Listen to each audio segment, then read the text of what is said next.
మొన్న పవన్ కళ్యాణ్ నిన్న తేజస్వి సూర్య ప్రతిసారి తెలంగాణ మీద కూటమి నేతల వ్యాఖ్యలపైన రేవంత్ సర్కార్ అసంతృప్తితో ఉంది. ఏపీ సీఎం చంద్రబాబుకి మంత్రి పొన్నం ప్రభాకర్ లేఖ రాసుకొచ్చారు. ప్రజల ఆకాంక్షలకు అనుగుణంగా రాష్ట్ర విభజన జరిగిందన్నారు పొన్నం ప్రభాకర్. రెండు తెలుగు రాష్ట్రాలు మంచిగా అభివృద్ధి చెందుతున్నాయని, ఈ టైంలో రాష్ట్ర విభజన పైన అనుచిత వ్యాఖ్యలు సరికాదు అంటూ పొన్నం ప్రభాకర్ లేఖలో పేర్కొన్నారు. ఇన్నేళ్ల తర్వాత రాష్ట్ర విభజన పైన మాట్లాడడం ఏంటి? తెలంగాణపై పార్లమెంట్లో బీజేపీ ఎంపీల వ్యాఖ్యలు సరికావు అంటూ పొన్నం ప్రభాకర్ లేఖలో మెన్షన్ చేశారు.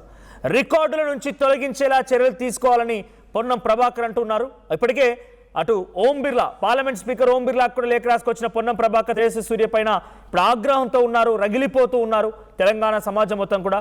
సో తెలంగాణ ఉద్యమంలో అప్పుడు 2009లో ఎంపీగా ఉన్నటువంటి పొన్నం ప్రభాకర్ ఏకంగా ఆయన పైన అప్పటి ఆంధ్ర పెత్తందారుల పాలకులు రాజగోపాల్ వంటి వాళ్ళు కూడా, లగడపాటి రాజగోపాల్ వంటి వాళ్ళు కూడా డైరెక్ట్గా ఆయన పైన పెప్పర్ స్ప్రే చల్లిన సందర్భాలు కూడా ఉన్నాయి. దాదాపుగా ఆయన కళ్ళు పోయాయి, ప్రాణమే పోతుందేమో అన్న రకంగా అందరూ ఆందోళన కూడా వ్యక్తం చేశారు. సో ఆ రోజు ఆయన స్వయంగా కాంగ్రెస్ పార్టీ ఎంపీల కన్వీనర్గా, ఉమ్మడి ఆంధ్రప్రదేశ్ కాంగ్రెస్ పార్టీ ఎంపీల కన్వీనర్గా కూడా పనిచేశారు పొన్నం ప్రభాకర్. అది తెలంగాణ ఉద్యమంలో కీలకంగా నేను కూడా ఉన్నానని చెప్తూ గుర్తు చేస్తూ చంద్రబాబుకు ఒక లేఖ రాసుకొచ్చారు. అయితే ఈ రికార్డుల్లో నుంచి తేజస్వి సూర్య మాటలు తొలగించేలా చర్యలు తీసుకోవాలి, భారత్ పాక్లా ఏపీని విడగొట్టారు అని చెప్పి తేజస్వి సూర్య వ్యాఖ్యలపైన తెలంగాణ విషం చిమ్మేలా ఉన్నాయి.